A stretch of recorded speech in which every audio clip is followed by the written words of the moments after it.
आज मैं आपको ये ज्ञान देता हूं कि अगर आपके बीच में कुछ लोग ऐसे हैं जो आगे चल के आईएएस या आईपीएस, जो एक सबसे रेस्पेक्टफुल जॉब अगर पूरे वर्ल्ड में कोई है तो मैं बोलूंगा वो एक इंडियन एडमिनिस्ट्रेटिव सर्विस का जॉब है, या एडमिनिस्ट्रेटिव सर्विस। चाहे आप आईएएस बने, आईपीएस बने, आईएफएस बने, फॉरेस्ट सर्विसेज में जाएं, फॉरेन सर्विसेज में जाएं, इंजीनियरिंग सर्विसेज में जाएं, कोई भी सेंट्रल गवर्नमेंट अगर आप एडमिनिस्ट्रेटिव सर्विसेज ज्वाइन कर रहे हैं, उसका रुतबा और जो उसका एक पावर, तो खैर वो तो साथ ही आता है। जब आप एग्जाम क्वालिफाई करते हैं तो पावर तो आ ही जाता है। वो जो रुतबा है, आप चलने से पहले रास्ता क्लियर है। हर आदमी का सपना होता है कि मैं जब चलूं ना तो मेरे आगे कोई गाड़ी नहीं होना चाहिए, मैं जब चलूं तो पूरा रास्ता क्लियर होना चाहिए, आजू बाजू वाले ऐसे बिल्कुल हट जाएं, हीरोइक एंट्री होना चाहिए।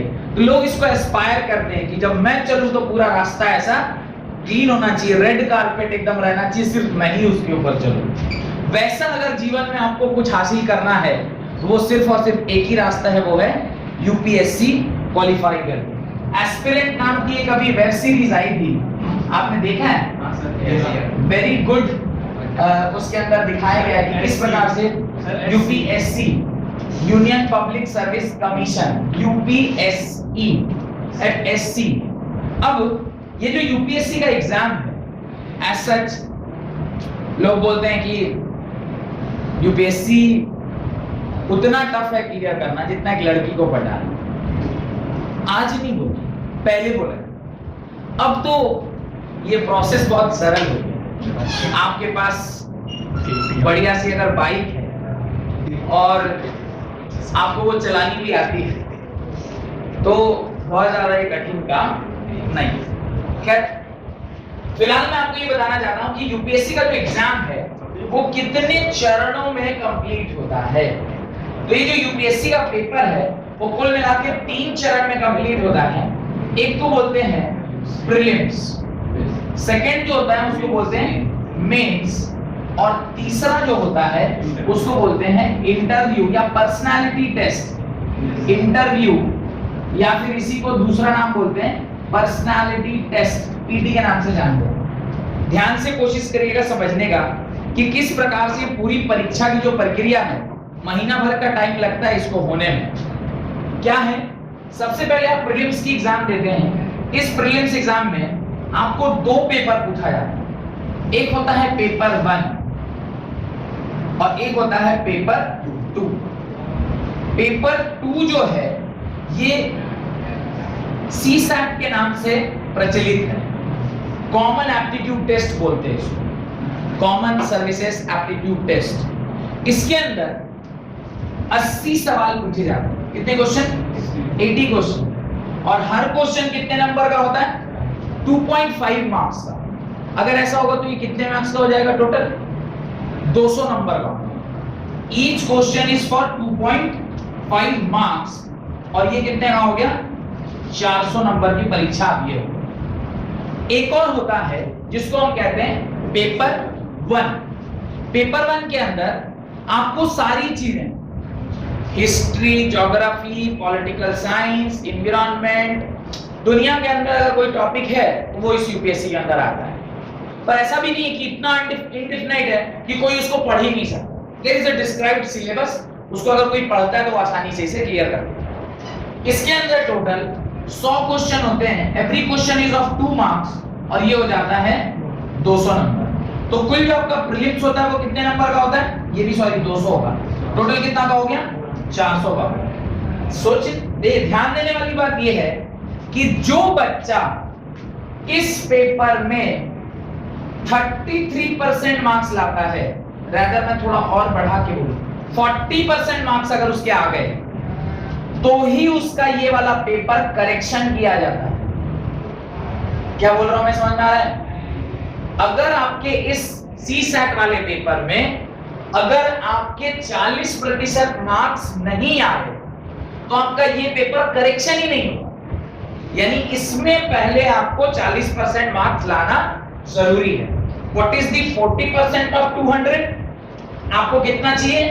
80 मार्क्स इस पेपर में आपका मिनिमम आना चाहिए in order to get qualified to get corrected this paper. और इस पेपर, अच्छा इस पेपर का कोई मार्क्स आपके प्रीलिम्स में जुड़ता नहीं, ये आपको जोड़ा नहीं जाता, ये आपका बस क्वालिफाइंग नेचर का है। जो लोग 80 मार्क्स लेकर आ जाएंगे उनका पेपर 1 करेक्शन होगा। पेपर 1 में आजकल जो देखा जा रहा है 96 से लेकर 105 नंबर तक कट ऑफ जाता है। 96 मार्क्स से लेकर 105 मार्क्स तक कट ऑफ जाता है। यानी आपको 50 to 60% क्वेश्चन क्या करने हैं, सॉल्व करने। अगर 60% आउट ऑफ 100 क्वेश्चंस अगर आपने 60 सवाल सही सॉल्व किया तो कितने मार्क्स हो गए, 120 हो गए, तो आप आसानी से थ्रू है। दिक्कत है कि उस 100 में से 60 भी लोगों के नहीं बनते। और इसी एक एग्जाम से एक और सर्विस मिलता है जिस सर्विस का नाम है IFS, इसको बोलते हैं इंडियन फॉरेस्ट सर्विसेज, इसको बोलते हैं इंडियन फॉरेस्ट सर्विसेज। और इंडियन फॉरेस्ट सर्विसेज उसी को मिलता है जो एग्रीकल्चरल बैकग्राउंड का है, जो एग्रीकल्चरल बैकग्राउंड का है उसी को ये एग्जाम देने को मिलता है। यानी आप फॉर्म भर सकते हैं, खास करके जो लोग नीट की तैयारी कर रहे हैं उनके लिए एडिशनल इंफॉर्मेशन। क्या इंफॉर्मेशन है कि अगर आप यूपीएससी की दिशा में सोच रहे हैं तो बायो लिया, सपोज करिए एमबीबीएस आपका नहीं निकला, you should take agriculture as a subject. What are the reasons to take agriculture, मैं 2-3 मिनट में उसको समझाता हूं। अगर आप एग्रीकल्चर लेते हैं, government of India agriculture sector को बहुत तेजी से बढ़ावा दे। आने वाले कुछ सालों में हम ये चाहते हैं कि हम एक भी ऐसा सामान विदेश से यहाँ पर नहीं लाए। हम लोग इंपोर्ट करते हैं, चीनी इंपोर्ट करते हैं, टमाटर इंपोर्ट करते हैं, प्याज इंपोर्ट करते हैं, तो हम चाहते हैं दाल इंपोर्ट करते हैं, अदरक लहसुन इंपोर्ट करते हैं। तो गवर्नमेंट चाहती है कि हम अपने खुद इतना प्रोडक्शन करें कि हम दूसरों को दें, बाहर से लाए नहीं। क्योंकि बाहर से लाइएगा तो महंगा में लाइएगा और अपने घर में बनाइएगा तो सस्ता में बनाइएगा। वैसे जैसे होटल में खाना खाने जाते हैं, भैया आप 1 प्लेट चिकन खाए 240 रुपया, और 240 रुपया में 2 किलो चिकन बाजार में मिल जाएगा, नहीं मिलेगा। तो सस्ता वही है ना जो आप घर में बना रहे हैं। घर की खेती हमेशा अच्छी होती है, पर दिक्कत है घर की खेती कर ही नहीं पा रहे हम लोग। तो एग्रीकल्चर को बहुत ज्यादा बढ़ावा दिया जा रहा है। बैंकिंग सेक्टर में आप एग्रीकल्चर का अलग से पोस्ट निकलता है रूरल डेवलपमेंट के लिए, आरबीआई अलग से एग्रीकल्चर का पोस्ट निकालती है, एसएससी अलग से एग्रीकल्चर का पोस्ट निकालती है, यूपीएससी में भी एग्रीकल्चर के लिए अलग से पोस्ट है। लेकिन उसके साथ दिक्कत है कि इसका कट ऑफ जाता है 96 to 105, एग्रीकल्चर के लिए जो कट ऑफ जाता है वो जाता है 130, 135, 140। यानी अगर आप एग्रीकल्चर ऑफिसर बनना चाहते हैं तो उसके लिए आपको कम से कम कितने नंबर चाहिए, 136 या 140 नंबर चाहिए।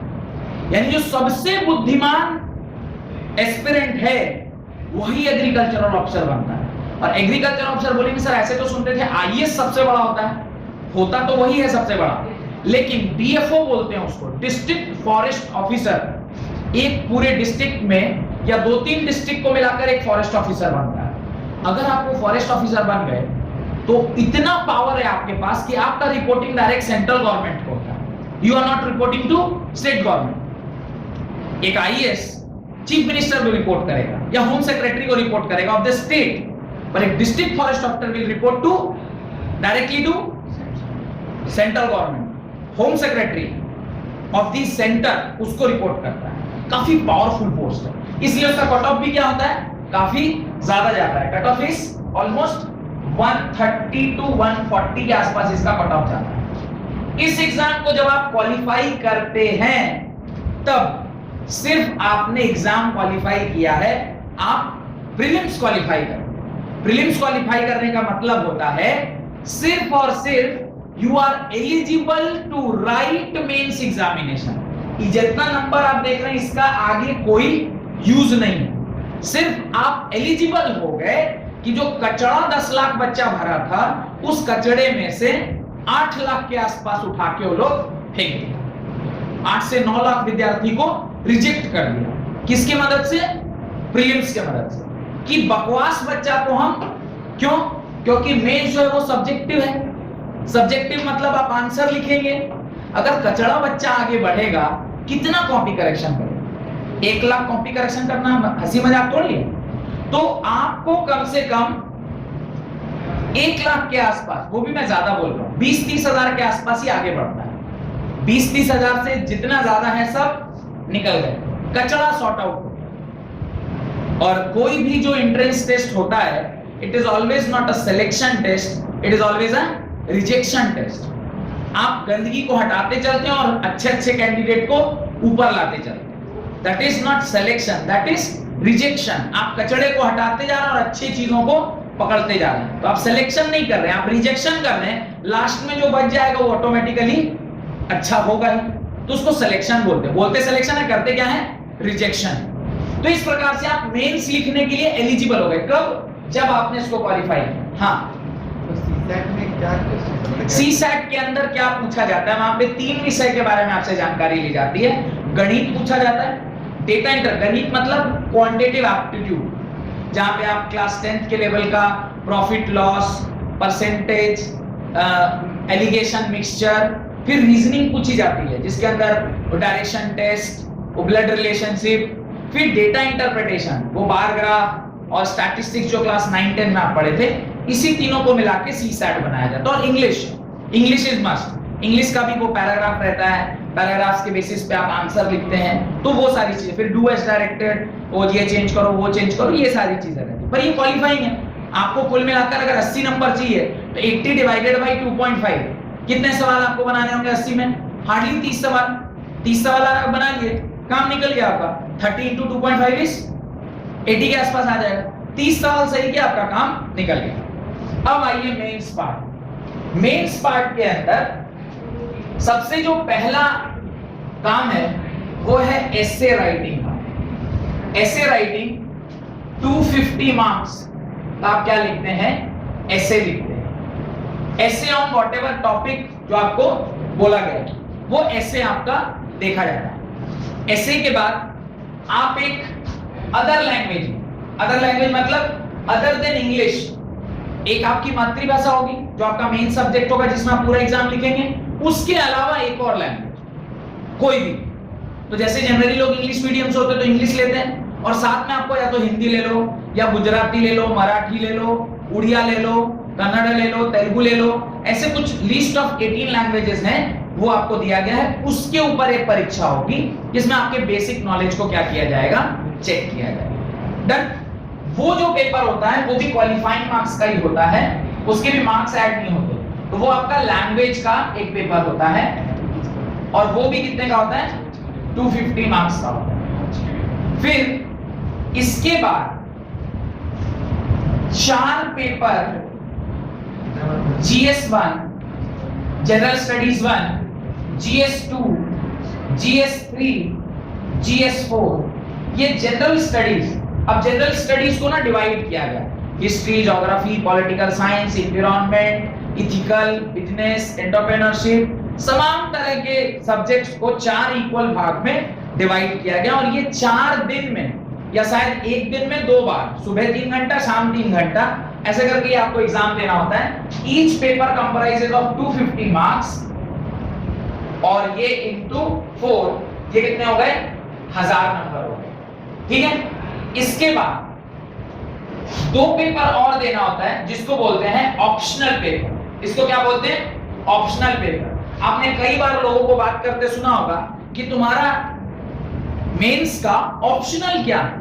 ऑप्शनल मींस आप किस सब्जेक्ट के ज्ञानी हैं, या किस सब्जेक्ट में आपका पकड़ अच्छा है। जैसे कोई एमबीए किया है तो वो ऑप्शनल क्या लेता है? मैनेजमेंट। जैसे कोई बीटेक किया है तो वो ऑप्शनल क्या लेता है? जिस ब्रांच से वो बीटेक किया है, इलेक्ट्रिकल, सिविल, इस तरह से। कोई अगर बीएससी मैथमेटिक्स है तो वो मैथ्स लेता है, कई बार बीटेक वाले भी मैथ्स ले लेते हैं। फिजिक्स है, केमिस्ट्री है, there is history, geography, political science, public administration, ऐसे लिस्ट ऑफ सब्जेक्ट है जिसमें से आप ऑप्शनल को क्या कर सकते हैं? चुन सकते हैं। तो ये ऑप्शनल के 2 पेपर होते हैं, एक को बोलते हैं पेपर 1, एक को बोलते हैं पेपर 2। ऑप्शनल के 2 पेपर, उसका भी सिलेबस आधा आधा किया रहता है। ये 250 into 2 दैट इज 500। कुल मिला के जब आप इसे जोड़िएगा, 500 प्लस 500, 1000 और 1000, 2000 मार्क्स का आपका क्या हो गया? टेस्ट आपने दे दिया। 2000 मार्क्स का टेस्ट आपने दिया। ये सारे के सारे एग्जाम कैसे होते हैं? Written exam, subjective, you have to write answer. 2 page या 3 पेज मिलता है, उसके अंदर आपको आइदर 100 वर्ड्स और 150 वर्ड्स और 250 वर्ड्स में आपको आंसर देना होता है। देन इधर अगर आप क्वालिफाई किए, ये क्वालिफाई किए तो ये लिखने को मिला, पर यहां अगर आप क्वालिफाई कर गए तो एक और रिजल्ट आता है जो मेंस क्वालिफाइड का रिजल्ट होता है। उसके अंदर 2000 से 2500, यहां कितने थे? 10 लाख, यहां पर आते आते शायद 20 या 25,000 हो गए। उस 20-25 हजार में से 2 या 2,500 लोगों को हम कहां लेकर आते हैं? इस वाले दीवार को पार कराते हैं। और then you are subjected to the last part of the test, that is personality test. Personality test के अंदर आप घट के कितने रह गए? 2000 से लेकर 2,500 स्टूडेंट अब इस वाले लास्ट लिस्ट में जाएगा, जिसके अंदर आपका क्या होगा? पर्सनालिटी टेस्ट किया जाएगा। Is personality test a knowledge test? No, personality test is not a knowledge test. क्यों?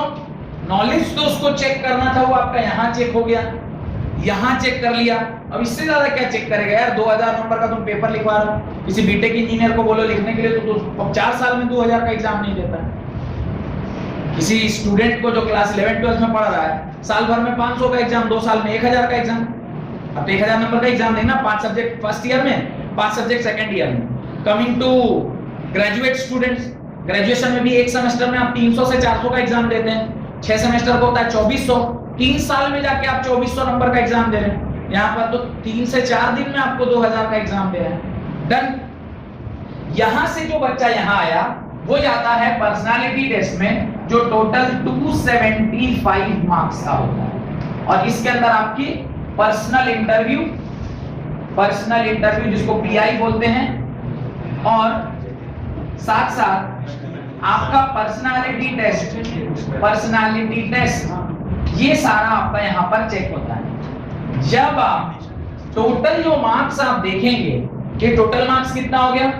2000 प्लस 275, दैट इज 2275 मार्क्स।